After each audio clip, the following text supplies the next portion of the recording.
Bienvenue sur le podcast des Atypiques Sensibles, un podcast dédié à tous ceux qui n'entrent dans aucune case. Je suis Nadège, coach de vie certifiée spécialisée dans l'accompagnement des atypiques sensibles.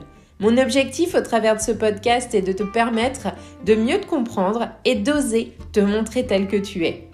Ensemble, allons faire briller ton unicité. Ici, pas de blabla, mais du peps, de la joie, de la créativité et beaucoup de bienveillance. Si ce podcast te plaît, laisse 5 étoiles et un avis, ça lui permettra de voyager et d'agrandir la communauté des atypiques sensibles.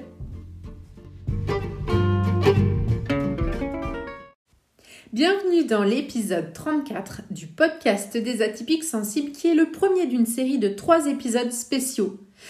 Jeu de piste de l'Avent, histoire atypique numéro 1. C'est parti. En ce mois de décembre, j'avais envie de partager avec vous qui m'écoutez une autre de mes passions, l'écriture. Et pour ça, quoi de mieux que de vous partager 3 belles histoires d'atypiques sensibles tout au long de ce mois de décembre, des histoires que j'ai écrites spécialement pour cette période des fêtes. Chaque histoire sera accompagnée d'un indice qui permettra au final, en ayant collecté les 3, de remporter une séance d'1h30 de coaching en fin de jeu de piste. Alors restez à l'écoute et partagez ce podcast à au moins une personne qui sera ravie de gagner ce cadeau autour de vous.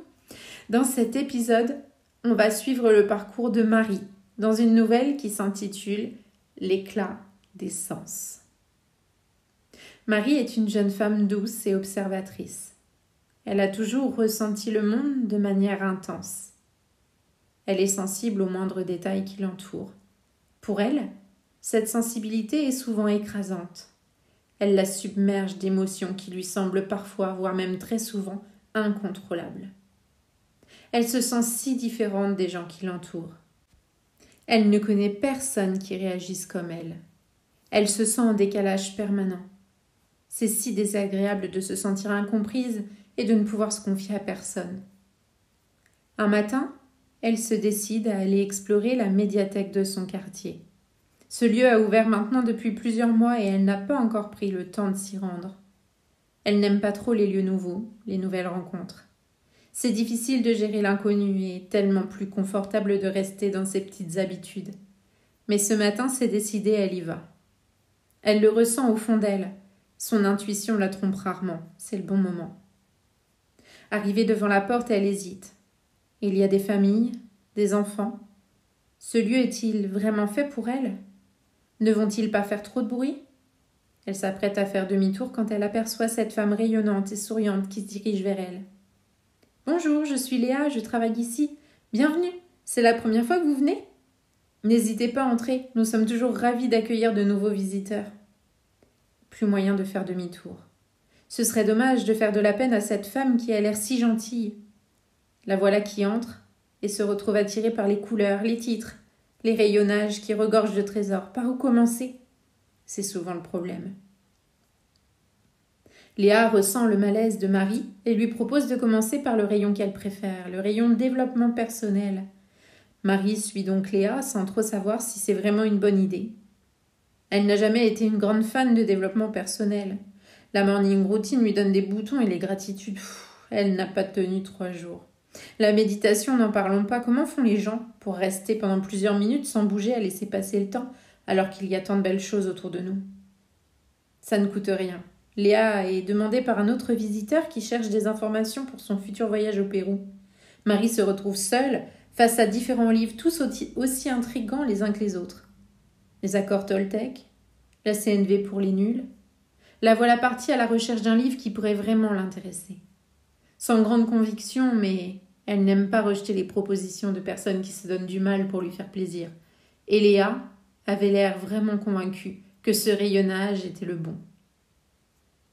Un peu désespérée après avoir feuilleté une dizaine de livres, elle est sur le point de laisser tomber quand elle découvre un ouvrage intitulé « Et si c'était l'hypersensibilité ?»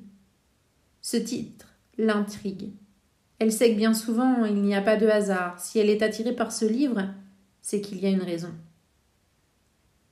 Elle l'ouvre et au fil des pages, elle se reconnaît. L'auteur y partage des témoignages poignants de personnes partageant leur expérience de vie en tant qu'hypersensibles. À travers ces récits, elle découvre des expériences qui résonnent profondément en elle, comme des reflets de son propre vécu. Les mots des autres résonnent en elle d'une manière particulière. C'est comme si quelqu'un avait trouvé les clés de son univers intérieur et les lui avait offertes. Elle se rend compte qu'elle n'est pas seule à vivre cette expérience qu'elle pensait unique. Et en plus, il existe bel et bien un terme pour décrire ce qu'elle vit, l'hypersensibilité. Intriguée, elle décide d'explorer davantage cette notion d'hypersensibilité. Elle se plonge dans le livre. Elle ne voit pas le temps passer. Elle n'arrive pas à s'arrêter de lire. Chaque page lui offre des clés de compréhension de ce trait de personnalité et elle apprend qu'il existe des techniques pour réguler ses émotions débordantes. Elle découvre qu'elle peut enfin transformer cette sensibilité en force. Elle entend au loin quelqu'un lui parler, mais elle est si concentrée qu'elle ne se rend pas compte tout de suite que c'est Léa qui lui parle. « Vous avez trouvé votre bonheur ? Nous allons bientôt fermer, peut-être voulez-vous enregistrer le livre et l'emporter avec vous pour le lire tranquillement ?» Oh oui, elle va emprunter ce livre et prendre le temps de le relire à tête reposée, d'appliquer les conseils, de tester les exercices. C'est avec beaucoup de joie et d'excitation qu'elle rentre chez elle, prête à changer de vie. L'histoire de Marie nous rappelle que l'hypersensibilité peut être une source de richesse intérieure, si nous apprenons à la comprendre et à l'apprivoiser. Ce livre que Marie a découvert existe vraiment. Il est en vente via le lien sous le podcast. Il m'a fallu beaucoup de temps pour l'écrire. Il parle de moi, de vous, de nous, de la team des hypersensibles. Il est plein de tips, d'astuces et surtout de magnifiques partages grâce aux témoignages de belles personnes qui ont osé partager leurs mots aux côtés des miens. Et maintenant, le moment tant attendu, je vais vous livrer le premier indice de notre jeu de pistes. Le mot à noter bien précieusement est le mot hyper, H-I-P-E-R, en majuscule. Notez-le bien, il reste encore 2 autres indices à collecter. Assemblés, ils vous donneront le code qui vous permettra de souscrire à une session de coaching d'1h30, totalement gratuitement.